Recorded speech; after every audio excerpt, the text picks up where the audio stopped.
আমরা ছোটবেলা থেকে জেনে এসেছি যে আমাদের দেশের মানুষরা খুব ভদ্র, কিন্তু ছোটবেলা থেকে আমরা বিদেশি লোকেদের জেনে এসেছি তারা খুব অভদ্র, অসভ্য। তারা ছোট ছোট ড্রেস পরে, ছোট ছোট জামা পরে। কিন্তু আমাদের সোশ্যাল মিডিয়া, ফেসবুক, ইনস্টাগ্রামে যদি না থাকতো আমরা জানতে পারতাম না যে আমাদের দেশের মানুষটা এত অসভ্য, এত ছোট লোক, এত অভদ্র। নোংরা নোংরা জামা পরা, নোংরা নোংরা ড্রেস পরা। তারা ছোট একটা জামা পরে তারা এসে ভিডিও করছে, ছোট ছোট ফ্রক পরে ভিডিও করছে, পেট বার করে শাড়ি পরছে, এর সঙ্গে ঢলাঢলি, তার সঙ্গে ঢলাঢলি, ওর বরকে নিয়ে বলছে আমার বর, ওর বরকে নিয়ে বলছে ওইটা ওর বর।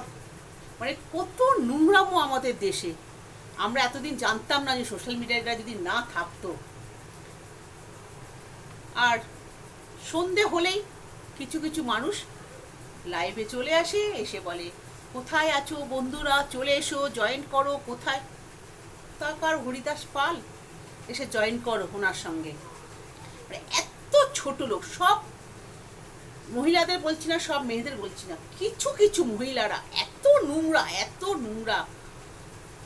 ড্রেসটা পরে এসে দেখো তো কেমন লাগছে, ওই যে আমরা পরে এসে বলছি দেখো তো কেমন লাগছে।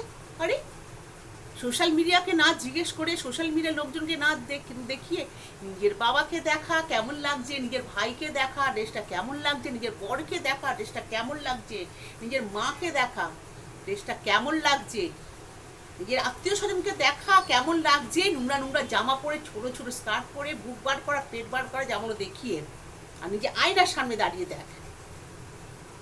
ছি, কত